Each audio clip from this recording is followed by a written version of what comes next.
Let's go to Italy now, where a judge will consider whether the case against 4 Egyptian security officers accused of torture and murder of an Italian student in Cairo in 2016 should go to full trial.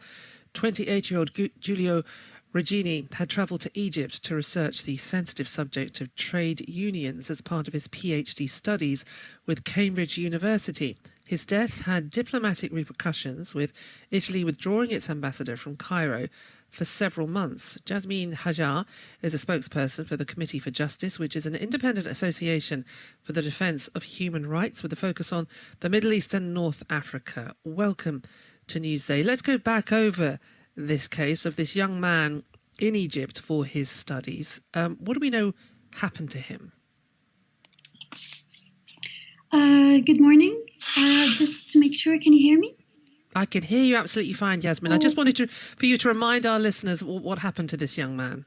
Sure. So on 25 January 2016, Giulio Régini, who was doing his research on trade unions in Cairo, went missing. And this was on the 5th anniversary of the Egyptian Revolution. And 9 days later, his body was found on the side of a highway. The examination of the body, which happened in Italy, confirmed that Giulio actually underwent severe torture. After 4 years, in December 2020, the Rome prosecutors finally closed the case, the investigation, confirming that with unequivocal evidences that 4 national security agents are actually involved in the abduction, severe torture, and extralegal killing of Giulio Régini. This conclusion is totally opposed by the Egyptian side, claiming through their so-called investigation, which is highly problematic, that the murder in the case of Régini is unknown, and totally refusing to include the name of the 4 national security agents in the case documents. On 29... The Rome prosecutors, though, sorry to interrupt, the Rome prosecutors have done that, though, haven't they? They've said it was that they've charged these 4 men and named them with conspiracy to commit aggravated murder. But any trial is going to take place in absentia, because the Egyptian state has refused to recognise, as you just outlined, the Italian legal process or extradite the 4 suspects. So what can we hope will happen? Actually, what is most probably going to happen is that the sentencing will be carried out in absentia. And what we expect is that the defense lawyer, will try as much as possible to postpone any possibility for the court hearing to take place anytime soon, just to open the space for the Egyptian side to take as much possible, as much time possible as possible to get a way out of the case. Or they will try to present documents that is contrary to the conclusion of the prosecutor, and try also to delay a court sentencing as possible.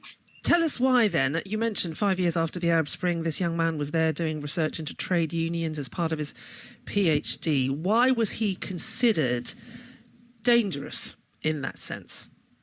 Actually, the case of Giulio actually involves the systematic human rights violations committed by the Egyptian the Egyptian authorities on the whole Egyptian society, whether foreigners or civilians or political detainees are from different ideological and political spectrums now are detained in Egyptian places of detention. Exposed to different kind of violations, torture, denial of medical care, arbitrary detention, enforced disappearance, and death of torture and denial of medical care is more than 1,000 from 2013 until 2020, and this number is huge. The Egyptian authorities are trying to crack down on any opposition, even on the basis of suspicion. They are trying to tame the voices just to try to strengthen the dictatorship, trying to consider any person who would practice peacefully their rights and freedoms are suspicious, and they should be exposed to all these violations in order to spread the fear among the Jasmine, we will have to leave it there. I'm very grateful for you giving us your time this morning, but we'll have to leave it there. Jasmine Hajar there, spokesperson for the Committee for Justice. And as we heard, the case will be heard by a judge later today, the murder of 28-year-old Giulio Regini.